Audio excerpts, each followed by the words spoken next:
Moi ja tervetuloa. Ootko valmis sun ihan ensimmäisen keskustelun suomeksi? Ei mitään hätää, se on oikeasti paljon helpompaa kuin sä ehkä luulet. Tässä jutussa me käydään läpi kaikki ne palikat, mitä sä tarvitset tervehdyksistä esittäytymiseen, niin että sä voit aloittaa puhumisen, vaikka heti. Lähdetään liikkeelle. Kurkataan nopeasti, mitä on luvassa. Eli aloitetaan ihan simppelillä tervehdyksellä, sitten opetellaan esittelemään itsemme ja sen jälkeen mennään vähän syvemmälle.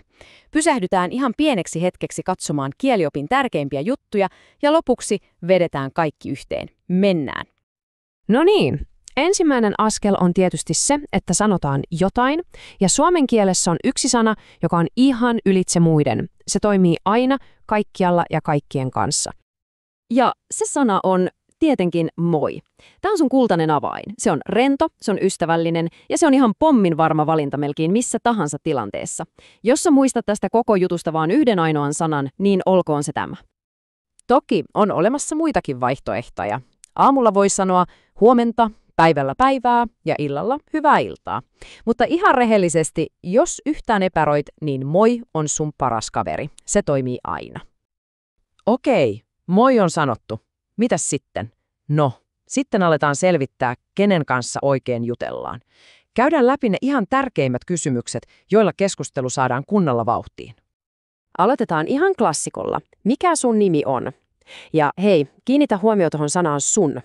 Se on siis puhekielinen versio sanasta sinun, ja sä tulet kuulemaan sen arjessa ihan jatkuvasti. Ja vastaaminen on, ihan yhtä helppoa. Minun nimi on. Ja sitten vaan oma nimi siihen perään. Kokeile vaikka heti ääneen. Minun nimi on. Siinä se on. Helppoa. Selvä. Nimet on tiedossa. Sitten on ihan luontevaa kysyä, mistä sä oot kotoisin. Ja taas, tsekkaa toi puhekieli. Sä on sinä ja oot on olet. Näitä sä kuulet koko ajan, eli kannattaa opetella ne heti. Vastaus alkaa mä oon kotoisin ja sitten lisätään se paikka.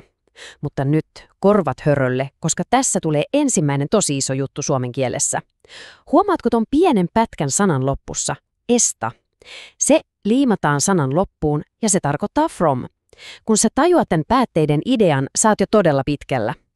Seuraava luonteva askel, varsinkin kun jutellaan eri maalaisen ihmisen kanssa, on tietysti kielet. Mitä kieliä sä puhut? Tähän on helppo vastata. Mä puhun englantia. Mutta tässä tulee supervinkki. Lisää aina loppuun lause ja vähän suomea. Se on tosi pieni juttu, mutta se näyttää, että sä yrität. Ja suomalaiset, ne rakastaa sitä. Loistavaa! Perusasiat on nyt hanskassa. Mennään vähän syvemmälle ja tehdään tästä keskustelusta vähän henkilökohtaisempi. Puhutaan asioista, joista me tykätään. Kysymys on tosi simppeli. Mistä sä tykkäät? Tällä päästään heti kiinni siihen, mikä toista oikeasti kiinnostaa ja mikä saa hänet innostumaan. Ja nyt valmistaudu siihen ahaa-elämykseen.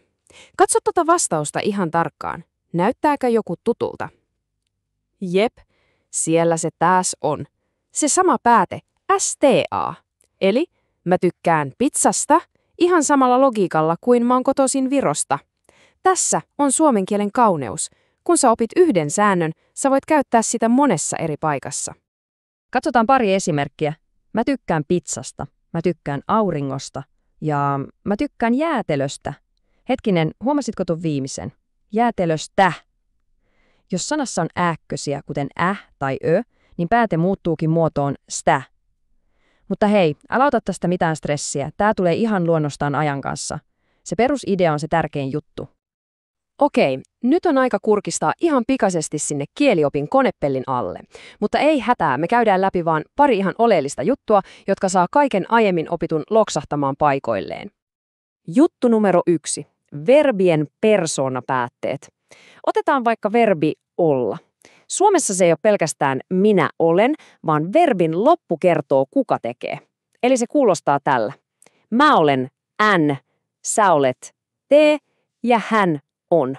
Se n-kirjain lopussa ikään kuin huutaa minä ja t-kirjain huutaa sinä. Näillä kolmalla sä pääset ihan uskomattoman pitkälle. Ja toinen todella tärkeä juttu on ero sanojen minä olen ja minulla on välillä. Minä olen kertoo millainen sä olet. Olen opiskelija, olen iloinen, mutta minulla on kertoo mitä sä omistat. Minulla on tietokone, minulla on veli.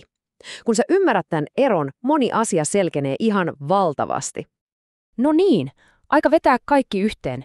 Nyt me rakennetaan se koko keskustelu pala palalta ja sä näet, miten kaikki toimii yhdessä.